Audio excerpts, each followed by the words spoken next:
Lebih besar bisa nggak suaranya? Bentar, Bu.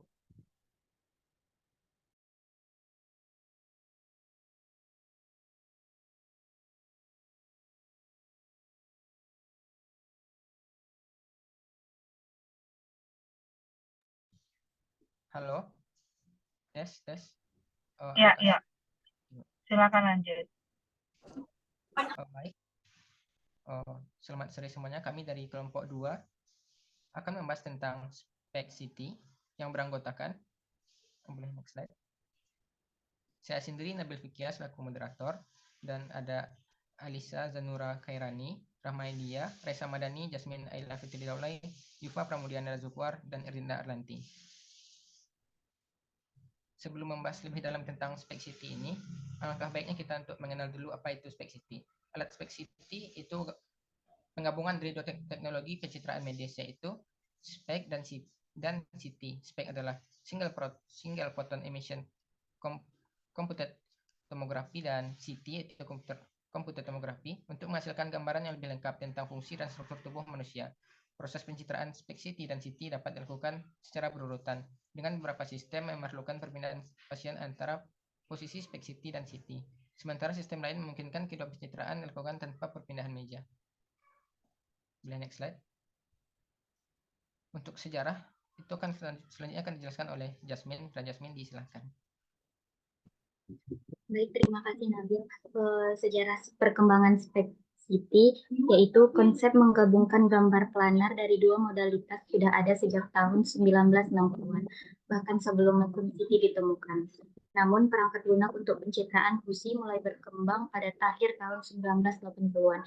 Pendekatan fusi modalitas ganda yang tepat dirintis pada awal tahun 1990-an oleh Hasegawa DKK di University of California yang menggunakan pemindai CT diagnostik dengan kamera spek untuk membuat perangkat spek CT pertama.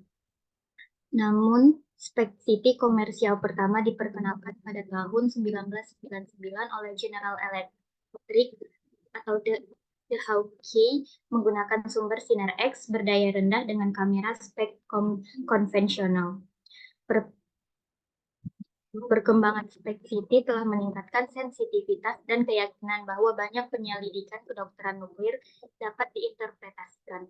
Telah berguna dalam mendiagnosis hiperparatiroidisme, kelenjar tiroid, pencitraan kelenjar sentinel, pencitraan neuroendokrin, kelainan tulang, pencitraan otak, pencitraan infeksi, dan penelitian yang memerlukan dosimetri khusus pasien untuk perencanaan dosis. Dalam banyak aspek, gabungan spek CT merupakan terobosan baru memulai perubahan paradigma dalam pemanfaatan spek ke ranah kuantitatif dalam tomografi emisi nuklir. Kemudian prinsip kerjanya akan dilanjutkan oleh Rahma. Baik, selanjutnya yaitu prinsip kerja dari spek CT. Proses pencitraan dimulai dengan pemberian zat radioaktif kepada pasien, yang kemudian menjalani sesi pencitraan menggunakan alat spek dan CT dalam satu prosedur. Detektor pada alat spek menangkap radiasi gamma dari zat radioaktif di dalam tubuh untuk menciptakan gambaran fungsi organ atau area tertentu. Di sisi lain, CT memberikan informasi detail tentang struktur anatomi tubuh. Data dari kedua pencitraan tersebut digabungkan dan diproses oleh komputer untuk menghasilkan gambar gabungan yang menunjukkan lokasi dan aktivitas fungsi organ serta struktur anatomis yang terkait. Next. Berikut adalah gambaran dari spek dan juga CT jika digabungkan. Untuk spek sendiri menggambarkan fisiologinya, untuk CT scan menggambarkan anatominya. Next. Selanjutnya ada aspek teknis. Sebelum adanya kamera spek CT, algoritma perangkat lunak dikembangkan untuk fungsi gambar anatomi CT MRI dan fungsional spek. Artefak gerakan sangat memengaruhi fungsi gambar, terutama di daerah tubuh seperti dada, perut, dan kepala leher. Teknologi baru seperti transformasi elastis 3D dan perangkat pemetaan non-linear diperkenalkan untuk meningkatkan akurasi fungsi gambar. Meskipun belum banyak digunakan secara klinis, teknologi ini berperan penting dalam mengoreksi kesalahan registrasi akibat gerakan pasien atau artefak pernafasan. Pengembangan sistem kamera SPEC-CT simultan memungkinkan akuisisi data CT untuk koreksi atenuasi, meningkatkan kualitas pengukuran radio tracer. Beberapa produsen seperti GE Healthcare, Philips, dan Siemens Medical Solution telah menggabungkan teknologi ini dalam produk mereka dengan meningkatkan kecepatan dan resolusi CT serta fungsionalitas koreksi yang lebih baik. Algoritma perangkat lunak juga telah dikembangkan untuk mengoptimalkan akurasi spek CT dan meyakinkan spek kuantitatif yang lebih tepat. Selanjutnya akan dijelaskan oleh rekan saya. Adapun cara kerja dari CT ini, yang pertama ada CT scanner, ada bagian CT dari sistem spek atau CT adalah scanner tomografi komputer yang menggunakan sinar X untuk menghasilkan gambaran detail struktur anatomi dalam tubuh. CT scanner terdiri dari tabung sinar X yang berputar mengelilingi tubuh dan detektor yang berlawanan untuk mendeteksi sinar X yang dilewati melalui tubuh. Data sinar X yang diperoleh nanti digunakan untuk membuat gambaran dari organ dan jaringan dalam tubuh. Kemudian ada radio tracer. Nah, radio tracer ini adalah senyawa kimia yang mengandung unsur radioaktif yang dapat dilepaskan dalam tubuh. Radio tracer ini diberikan kepada pasien melalui injeksi oral atau cara lainnya, dan kemudian menyebar dalam tubuh sesuai dengan fungsi organ atau jaringan yang ingin dievaluasi. Kemudian radio tracer ini menghasilkan foton tunggal yang digunakan dalam proses pencitraan atau spek. Lanjut.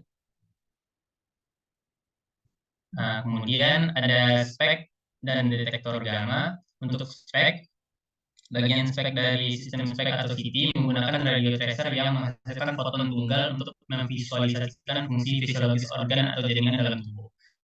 Spek scanner terdiri dari detektor gamma dan kamera gamma berputar mengelilingi pasien untuk mendeteksi foton tunggal yang dipancarkan oleh radio tracer.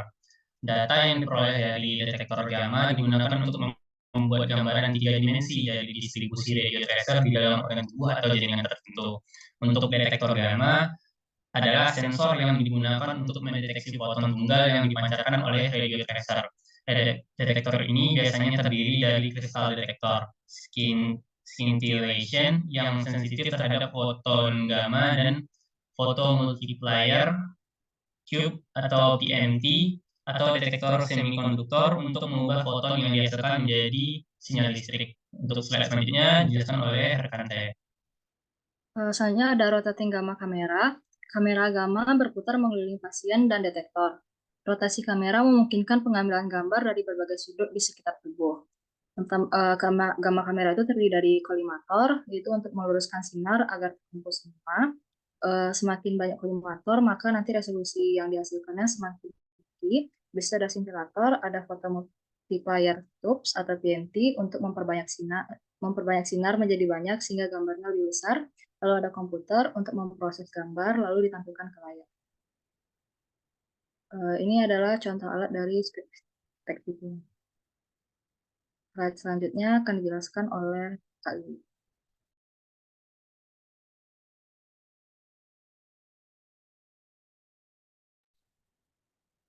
Selanjutnya, manfaat dari spek CT. Yang pertama, pada kasus penilaian pasien dengan keganasan tumor endokrin dan neuroendokrin itu efektif karena untuk lesi yang lebih kecil, spek CT ini berguna untuk deteksi dan karakterisasinya pada hampir di semua kasus. Lokalisasi lesi dan karakterisasi lesi lebih baik sehingga menyebabkan penurunan jumlah temuan samar-samar atau tidak akurat. Lanjut.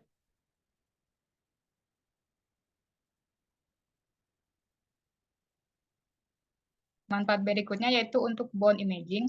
Di sini di gambar ini terlihat bahwa spek CT di mana memindai yang menilai penyerapan radioaktif nukleat 99M DPD dalam kolom tulang belakang atau spinal column.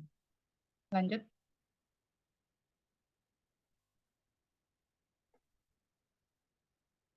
Manfaat berikutnya yaitu pada pencitraan perfusi miokardial. Spek CT ini semakin menjadi alat diagnostik referensi untuk identifikasi penyakit jantung di mana stenosis arteri dapat diidentifikasi dengan presisi tinggi menggunakan CT, dan daerah iskemik terkait dalam setiap cabang arteri dapat dengan mudah diidentifikasi menggunakan SPECT. Lanjut.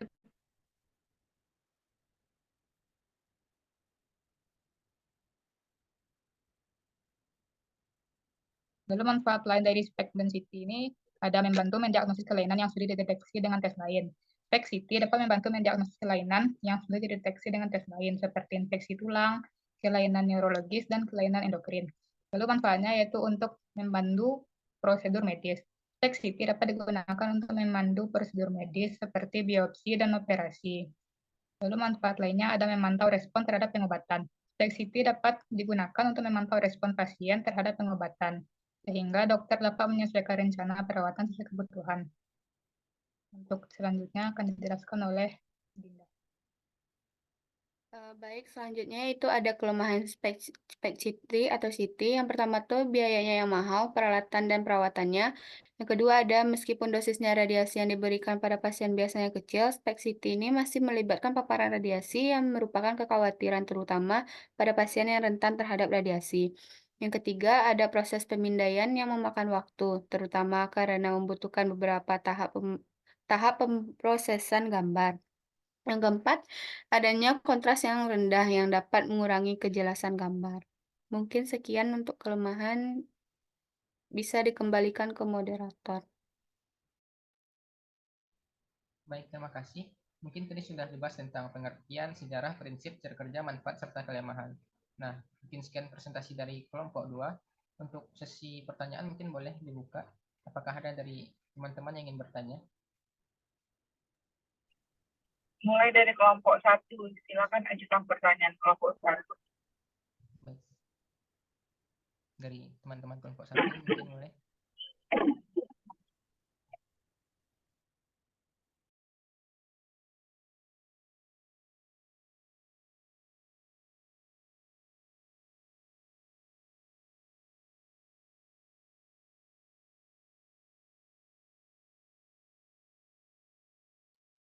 Ada nggak yang dari kelompok 1?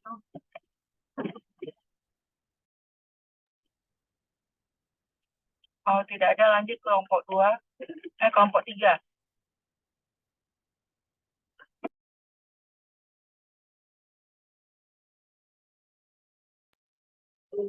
Kelompok 3 ada.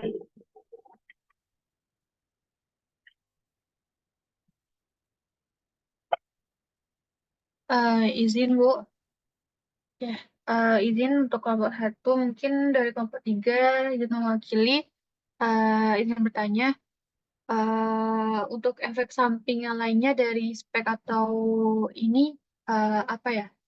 Adakah untuk efek lain samping lainnya? Terima kasih.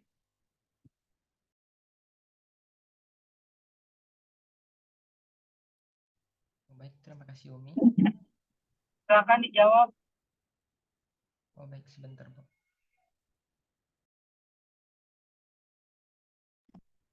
Izin menjawab, efek samping yang biasanya terjadi itu karena SPECT ini menggunakan radio tracer yang dimasukkan ke dalam tubuh, mungkin efek samping itu bisa berupa mual, muntah, sakit kepala, atau sensasi panas pada area yang diinjeksikan atau dimasukkan ke dalam tubuh. Terus habis itu efek samping dari paparan radiasi ini juga biasanya dianggap lebih rendah dan dianggap aman karena radiasinya tidak begitu kuat. Terus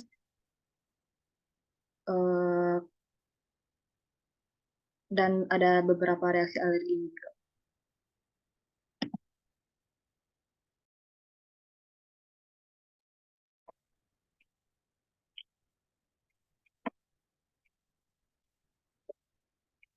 Saya komentari ya, kalau untuk efek samping sebetulnya tidak ada efek samping ya, karena sejauh ini radioaktif dan radioaktif itu berbeda dengan zat kontras.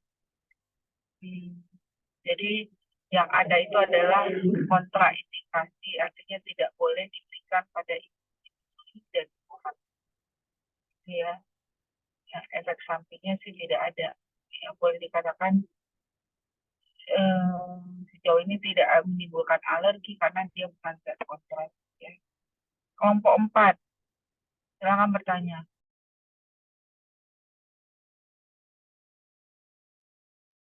Baik, Bu. Izin bertanya pada kelompok 2. Apa saja faktor-faktor yang mempengaruhi kualitas gambar yang dihasilkan oleh spek? Terima kasih.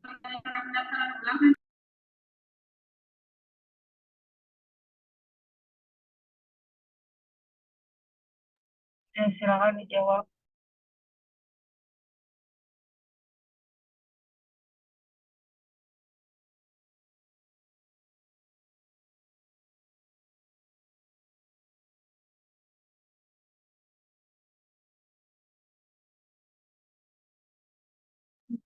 Baik, Bu, Jasmine izin menjawab pertanyaan dari Afifa. Faktor-faktor yang dapat mempengaruhi kualitas gambar dari spek CT itu tadi ada Jasmine baca bahwasannya gerakan dari pasien. Kalau misalnya pasien itu banyak bergerak selama prosedur pencitraan itu dapat menyebabkan artefak pada gambar. Jadi harus diusahakan untuk meminimalkan gerak dari pasiennya untuk mengambil gambar untuk teknik pemadatan gambar atau perbaikan artefak juga harus diterapkan. Terus ada preparasi dari pasien. Pasien itu harus dipersiapkan sebelum pencitraan, kayak penyangga posisi, penahan napas, atau konsumsi dari obat-obatan juga akan mempengaruhi kualitas gambar. Lalu juga ada dosis dari radiasinya. Dosis radiasi yang diterapkan juga harus sesuai untuk standar yang ditetapkan untuk memastikan kualitas gambar yang optimal tanpa memberikan dosis radiasi yang berlebihan. Mungkin itu aja yang bisa saya jawab.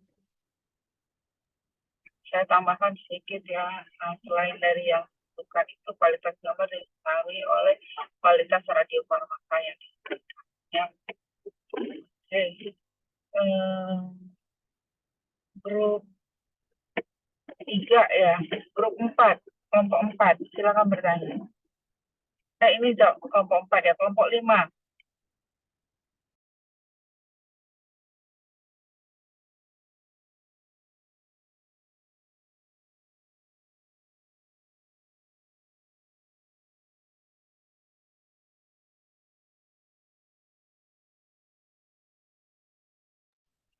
Nggak ada kelompok 5.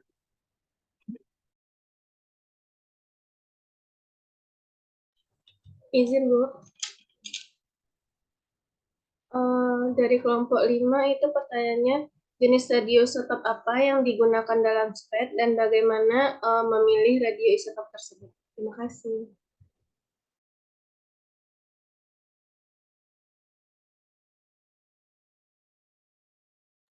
Nah, silakan dijawab.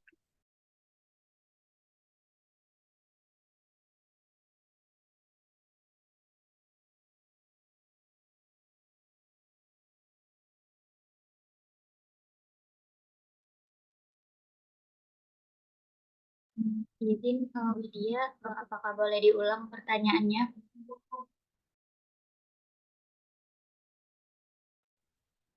Jenis radioisotop apa yang digunakan dalam spek untuk mendeteksi jaringan tumor dan bagaimana cara pemilihan jenis radioisotop tersebut?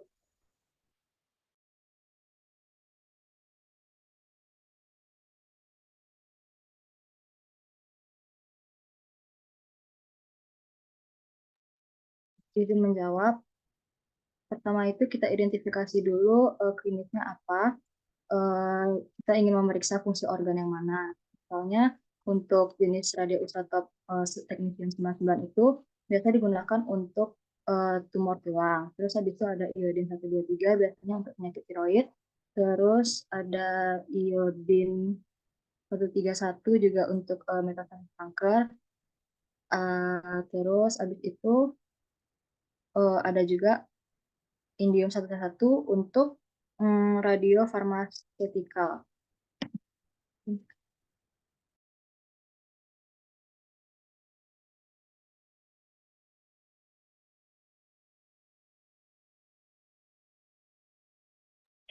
saya lengkapi ya. Pemeriksaan spek itu menggunakan radioaktif teknetium 99M atau yodium 131. Kemudian yodium 131 atau teknetium 99M ini kita lengketkan dengan zat kimia tertentu yang sesuai dengan pemeriksaan yang kita inginkan. Kalau kita mau periksa tumor, misalnya metastasis tumor, penjalaran tumor pada tulang, maka kita ikatkan teknetium 99M tadi dengan MDP dia namanya, metil dihidroksifosfat. Nah, kalau kita mau melihat fungsi ginjal, maka kita ikat teknetium 99M itu dengan dietil tetrapentaasetik asid atau DTPA. Ya. Kalau kita mau melihat fungsi tiroid, maka kita berikan saja cukup teknetium 99M atau yodium radioaktif. Gitu ya. Oke, selanjutnya kelompok 6 silakan bertanya kalau ada. Izin Bu, saya ingin bertanya, salah satu manfaat SPECT-CT itu kan adalah memantau respon terhadap pengobatan pasien. Dan apa contoh penyakit dari pasien yang bisa dipantau lewat SPECT-CT dan apakah SPECT-CT-nya ini dilakukan secara berkala atau sekali saja atau bagaimana?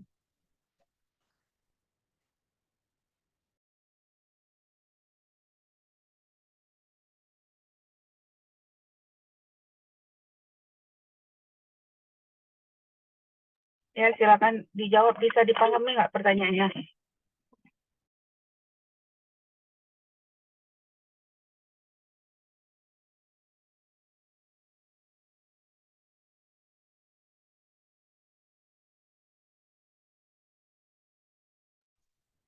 Izin menjawab, Suci. Untuk SPECT-CT ini bisa digunakan untuk bisa diagnosis, bisa untuk terapi itu. Jadi kalau untuk diagnostik itu bisa untuk kanker, penyakit kardiovaskular, dan juga fraktur tulang seperti itu. Namun jika untuk terapi itu akan digunakan tidak cuma sekali itu. Biasanya ada sepersekiannya itu bisa 30 penyerahan atau bagaimana seperti itu.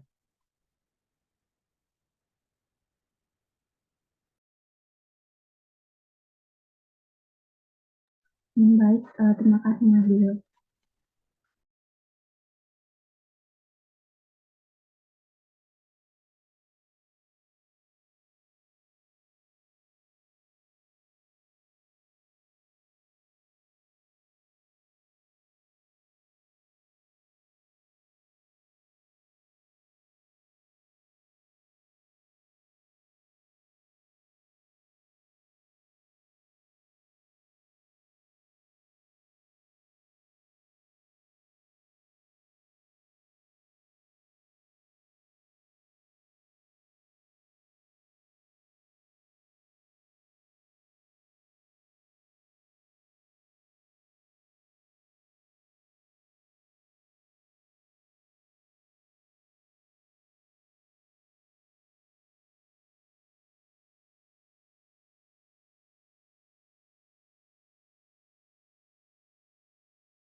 Halo, Nabil, saya karena sinyal saya sempat hilang tadi. Coba dijawab lagi, Nabil.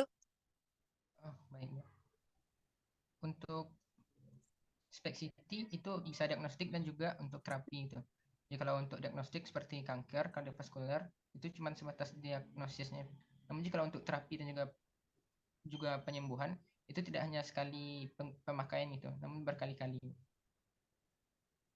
Ya, jadi kedokteran nuklir itu bisa digunakan untuk follow up terapi, misalnya follow up pengobatan kanker yang sudah menjalar, misalnya mungkin dengan pemeriksaan skintigrafi tulang, atau pengobatan kelenjar gondok kanker tiroid misalnya dengan yodium radioaktif. Jadi bisa kita gunakan atau pemeriksaan ginjal, kita memfollow up kelainan fungsi ginjalnya, kita pakai DTPA gitu ya.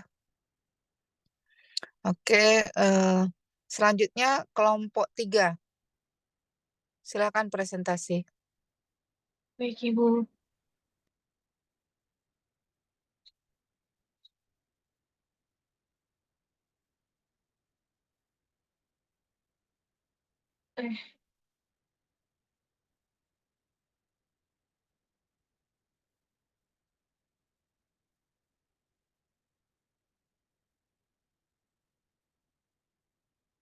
Baik, Assalamualaikum warahmatullahi wabarakatuh. Kami dari kelompok 3 akan menjelaskan tentang cara kerja MRI dan manfaatnya. Anggota timnya ada yang pertama, Aurora Ariesti, yang kedua ada Dian Oktaviani Putri, yang ketiga ada Muhammad Lutfi Kamil, yang keempat ada Rahma Yulia Putri, yang kelima ada Selin Faisa Satya, dan yang terakhir ada saya sendiri, Umi Fitri Nurjana. Selanjutnya, MRI atau yang disebut dengan Magnetic Resonance Imaging.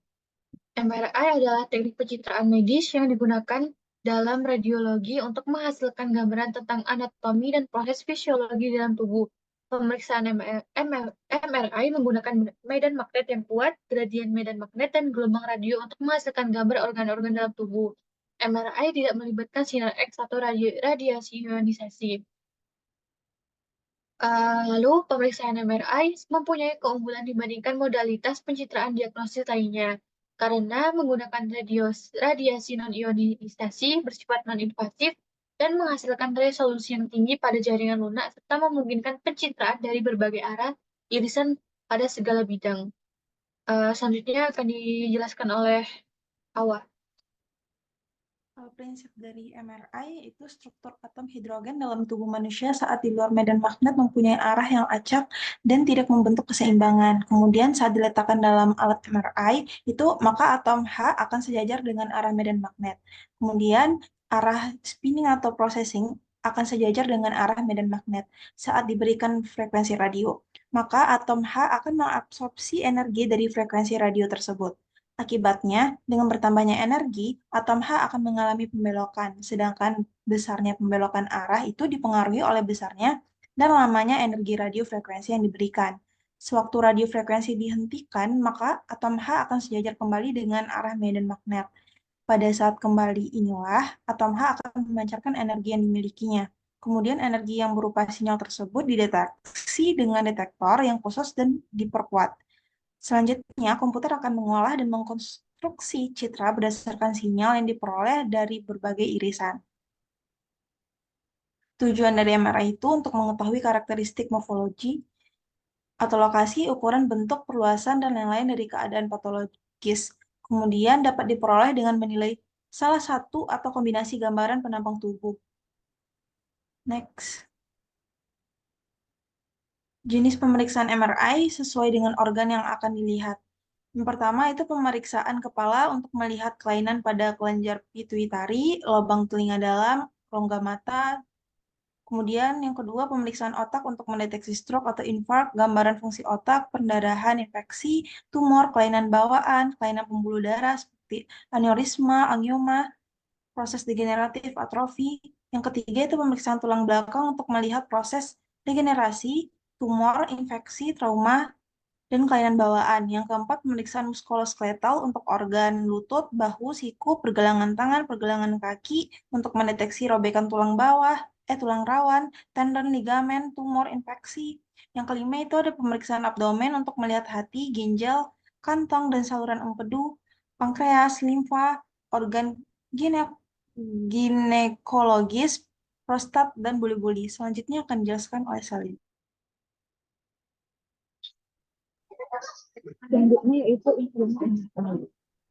MRI ini menggunakan konsep utama berfungsi untuk memproduksi medan magnet pemiliki dari objek sehingga untuk menjadikan magnet sensasi dalam sumber. Sistem pencitraan berfungsi membentuk citra juga dari 3 buah kompartikel yaitu gradient power effect untuk membuat citra potongan digital, gradien POY untuk membuat citra potongan warna dan gradien POY untuk membuat citra potongan aksial seperti diagram sentimeter.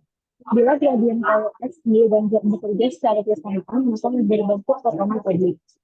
Kemudian ada sistem frekuensi radio atau coil berfungsi membangkitkan dan memberikan radio frekuensi serta mendeteksi sinyal atau coil pemancar dan coil penerima. Selanjutnya, kemudian sistem frekuensi radio atau coil juga berfungsi melakukan dan memberikan radio frekuensi serta mendeteksi sinyal coil pemancar atau coil penerima. Meja pemeriksaan biasanya berbentuk EVA dengan tujuan untuk memberikan keamanan dan nyaman kepada pasien. Meja disesuaikan dengan bentuk lingkaran magnet utama. Meja pemeriksaan dapat bergerak keluar dan masuk ke dalam gantri dan otomatis. Sistem komputer berfungsi untuk membagikan tulisan pulsa, mengontrol tulisan perintah MRI dan melihat metode kita. Sistem pemeriksaan konvensional berfungsi untuk mencetak gambar pada film dan dan untuk menyimpan citra. Nah, yang pertama itu yang dibahas adalah sistem bisnis. Berfungsi sebagai penghapus medan magnet yang besar dan homogen. Ada 3 medan magnet yang digunakan. Yang pertama magnet penanya, magnet reflektif, dan magnet superkonduktor. Klasifikasi berdasarkan formula yang digunakan yang pertama adalah field dengan kekuatan magnet yang menggunakan field, field atau intermediate field dengan magnet 0,2 T high field dengan medan magnet. Selanjutnya, terdapat proses ini tujuan untuk melipatkan homogenitas dari magnet sistem MRI. Diperlukan untuk menghilangkan gangguan dari luar karena benda diam seperti tulang beton atau benda-benda yang bersifat ferromagnetik lainnya. Ada 2 jenis filling, yaitu filling aktif dilakukan saat instalasi magnet dengan meletakkan magnet pada lokasi tertentu pada magnet, dan filling pasif dilakukan dengan coil aktif atau filling coil yang diadjust untuk mendapatkan homogenitas dari magnet yang maksimum. Selanjutnya kami berdasarkan dua pengetahuan.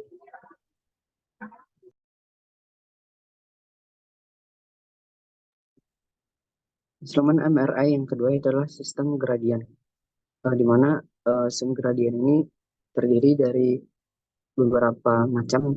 Pertama, gradien coil X, yaitu untuk membuat citra potongan sagital. Gradien coil Y untuk membuat citra potongan koronal.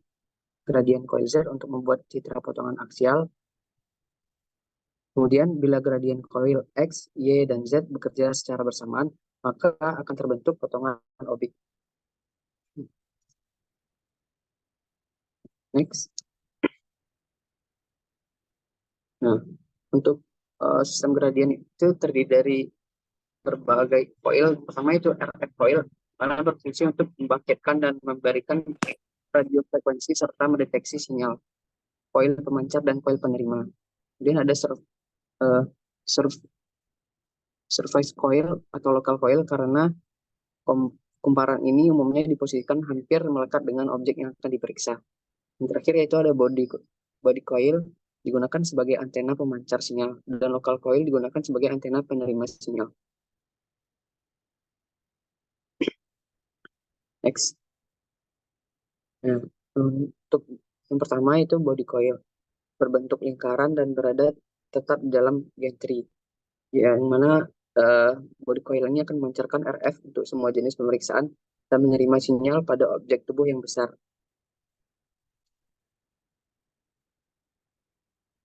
Yang kedua yaitu head coil, yaitu coil yang berbentuk helm, digunakan untuk pemeriksaan kepala.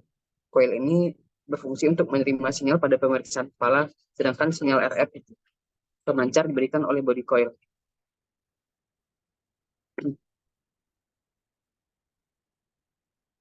Yang terakhir ada surface coil, digunakan untuk pemeriksaan ekstremitas, tulang belakang, dan lain-lain, mana ini melekat pada organ yang akan diperiksa. Selanjutnya akan dilanjutkan oleh rekan saya. Selanjutnya yaitu unit pengelola gambar dan komputer utama. Unit pengolah gambar berfungsi untuk menerima sinyal NMR dari tubuh dan kemudian melakukan rekonstruksi gambar. serta menampilkan dalam layar monitor atau mencetaknya ke laser printer. Fungsinya itu sebagai post processing. Komputer utama juga berfungsi untuk menjalankan program aplikasi. Program aplikasi digunakan untuk mengoperasikan sistem MRI secara keseluruhan, menentukan parameter-parameter pengukuran, serta mengolah, menampilkan, dan menyimpan gambar. Kelebihan MRI dibandingkan dengan CT scan yaitu yang pertama, MRI lebih unggul untuk mendeteksi beberapa kelainan pada jaringan lunak seperti otak, sumsum tulang, serta muskuloskeletal. Yang kedua, mampu memberi gambaran detail anatomi dengan jelas. Yang tiga, mampu melakukan pemeriksaan fungsional seperti pemeriksaan difusi, perfusi, dan spektroskopi yang tidak dapat dilakukan dengan CT scan. Yang keempat, mampu membuat gambaran potongan melintang, tegak, dan miring tanpa mengubah posisi pasien. Yang kelima, MRI tidak menggunakan radiasi penyiar. Selanjutnya dikembalikan pada moderator.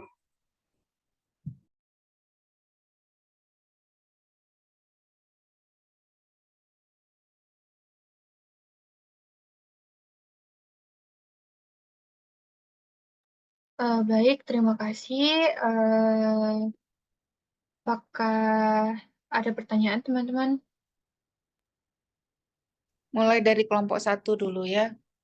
Umi panggil dari nomor kelompok 1 sampai kelompok 6 ya Umi. Ya, baik Bu. Dari kelompok 1 mungkin ada teman-teman.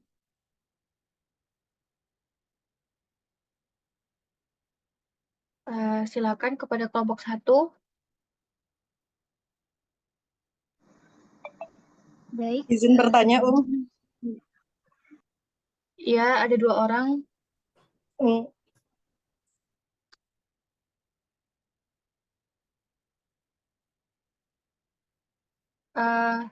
Mungkin Lanjut Keisha aja. Oke, mungkin kepada Kay silakan.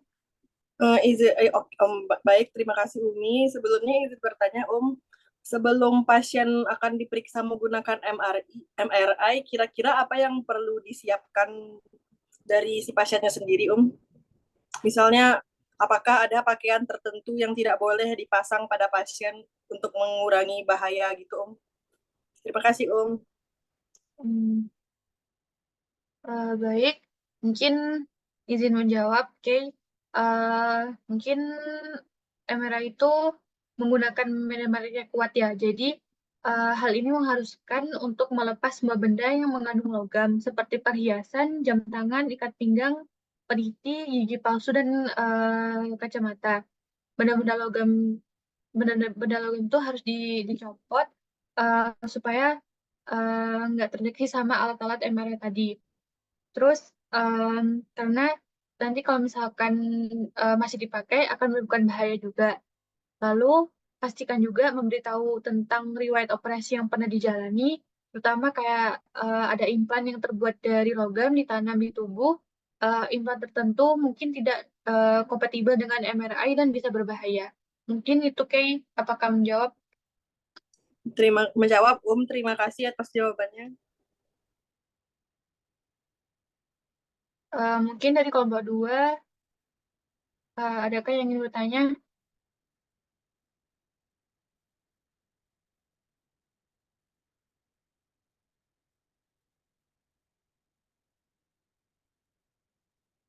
Izin Umi. Ya, boleh Yufa. Baik, Yufa mewakili teman-teman kelompok 2 ingin bertanya kepada kelompok 3, yaitu membahas tentang MRI. Nah, tadi kan sempat disinggung bahwa MRI ini punya keunggulan lebih dari spek CT yang kita bahas tadi.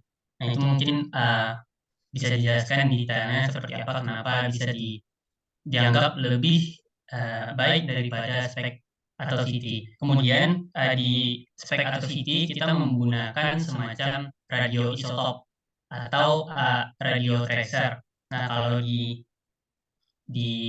MRI apakah kita menggunakan semacam radioisotop juga? Jika tidak, nah itu bagaimana cara kerjanya, apa yang menggantikan radioisotop di sana? Mungkin itu, terima kasih Umi. Baik. Kepada teman-teman, apakah ada yang bisa menjawab? Mungkin untuk yang pertanyaan kedua, izin menjawab Yufa. Tadi Yufa kan tanya kalau di CT scan kan pakai radioisotop, kalau di MRI itu pakai apa? Nah, jawabannya itu menggunakan isotop hidrogen yang disebut proton dalam air tubuh manusia, khususnya itu dalam molekul air atau H2O. Tidak menggunakan isotop radioaktif, Yufa.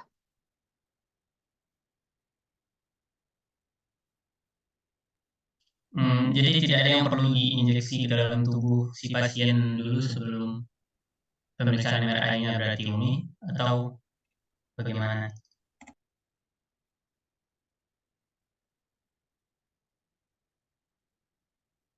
Mungkin kepada rekan-rekan saya, apakah bisa menjawab? Kepada Lutfi, mungkin boleh, Vi.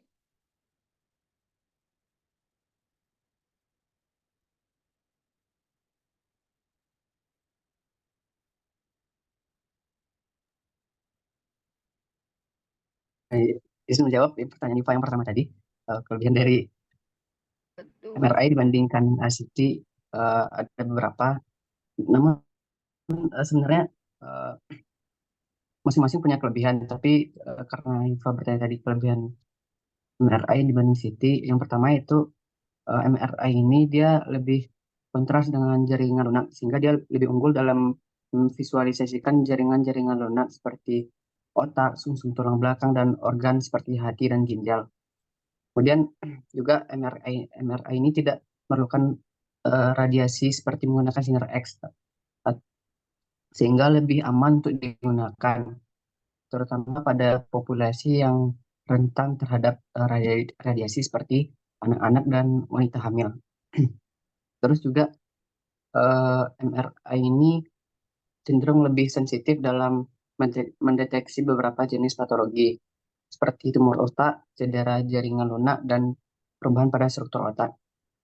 Yang terakhir yaitu visualisasi struktur anatominya itu lebih baik. Dalam beberapa kasus MRI dapat memberikan gambar yang lebih rinci tentang struktur anatomi, terutama dalam mengidentifikasi jaringan lunak dan struktur kompleks seperti sendi.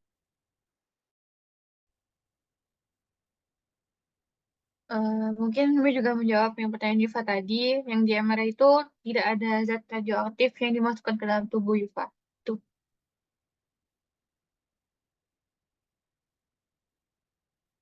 Udah, Yufa, ya kita pindah ke kelompok lain ya.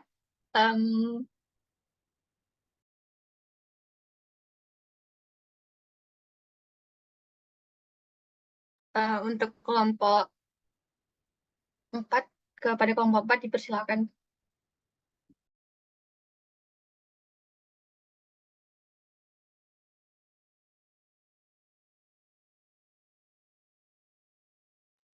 Apakah ada teman-teman yang kelompok 4?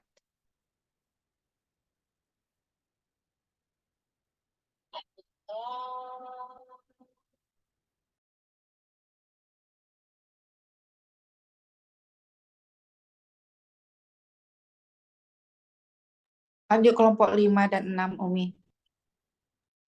Baik, mungkin untuk kelompok 5 dipersilakan.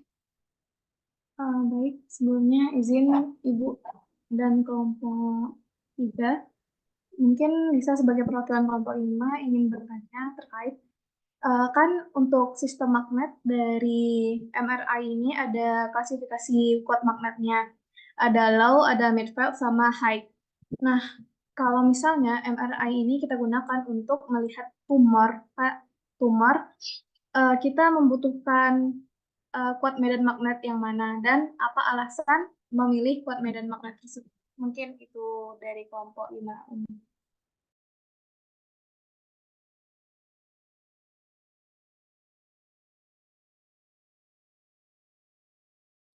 Baik, terima kasih kepada Lisa. Mungkin dari rekan-rekan saya, apakah ada yang bisa menjawab?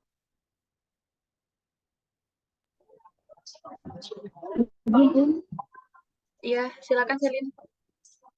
Mungkin saya belum dapat menulis sendiri. Jadi melihat benar dan itu yang high field. Karena cenderung menghasilkan gambar yang lebih detail dan kualitas tinggi. Sehingga analisis dokter itu menjadi lebih akurat.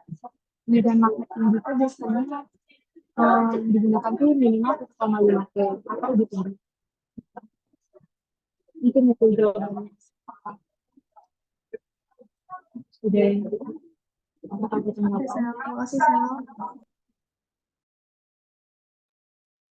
Baik. Lalu pertanyaan terakhir untuk kelompok 6, apakah dari kelompok 6 ingin bertanya?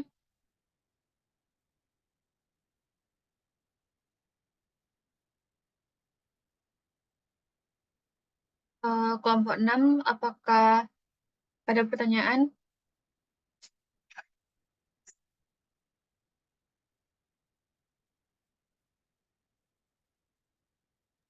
Kalau tidak ada, kita cukupkan sekian ya hari ini presentasinya.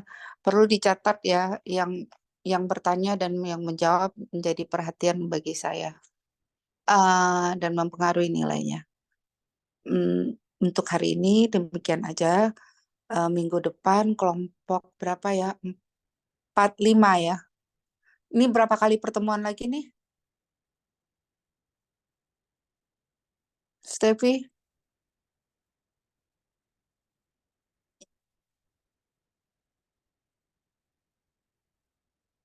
Ada berapa kali pertemuan lagi ke depan? Nanti kalau seandainya ini tinggal 2 kali lagi, maka yang kelompok 4 topiknya apa ya?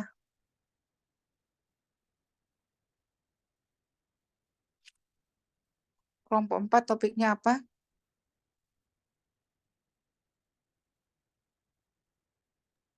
Izin menjawab, Bu. Untuk kelompok 4, PET, Bu. Kelompok 5, 6 apa? Izin Bu, kalau untuk kelompok 5 tentang kobalt. Kelompok 6 linear accelerator ya. Berarti minggu depan kita hanya, kalau ini pertemuannya tinggal 2 kali lagi ya, kalau saya nggak salah. Kalau 2 kali lagi minggu depan itu PET, minggu 1 laginya kobalt 60 dan linear accelerator ya. Oke. Sini dulu hari ini warahmatullahi wabarakatuh.